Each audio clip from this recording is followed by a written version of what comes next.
there's one thing that I've learned in life, is that God don't protect you from the storm. He protects you while you're in the storm. See, things are going to happen in life. Trials are going to come. People will come and hurt you. You're going to have problems in your marriage. You're going to have problems in school. You're going to have problems anywhere and everywhere. And God's going to allow these things to happen.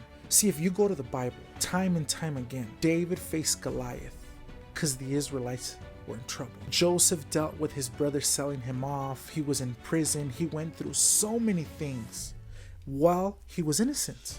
The Israelites, the chosen people of God, they were enslaved to the Egyptians for 400 years. The question people often ask, and I've asked myself 100 times, why does God allow it to happen? Why does God allow these ugly seasons? Why does God allow me to go through these things? You start asking God questions like, why did you allow them to break my heart? Why did you allow them to leave me? Why did you allow me to lose this job? Why, God? Why? You find yourself, oftentimes than none, questioning God.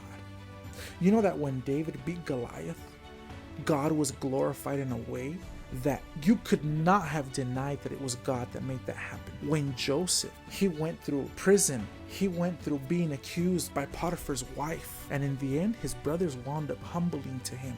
God wound up using Joseph in a way that you cannot deny that it was God. When Moses went to the Pharaoh and asked for him to release the Israelites, it happened in a way where the plagues were undeniable, that nobody but God could have done that.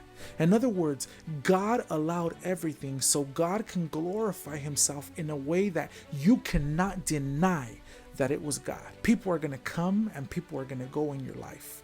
Doors are going to close, and there's going to be moments where you're just going to be standing there and you're going to sit there. You're like you're at a stoplight and you're waiting for the light to turn green. You're waiting for God to open up another door. When you're in that moment, when you're in that season, sit tight. Keep praying. And don't ever stop trusting in God. You know, trusting God is more than just a song. While you're trusting in God, God is writing a story. God is writing a testimony. God is writing things that only God can write in your life. I want to tell you something. I want you to trip out on something. When we're called to go take the gospel out, oftentimes than none, what God uses is our testimony.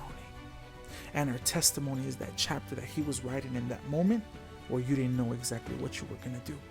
When you were asking God, why are you doing this? When you were on your knees, bawling, crying, trying to figure out why what was going on is going on. We were called to take the gospel out. And God uses our testimony. But God writes a testimony in a way that we cannot deny that it was God. Because when we couldn't, he could. When you were at your peak, God came and collected you. When you were right about to break, he came and he made you whole. God won't keep you out of the storm, but he will get you through it in a way that it could only have been God. Think about that one. God bless.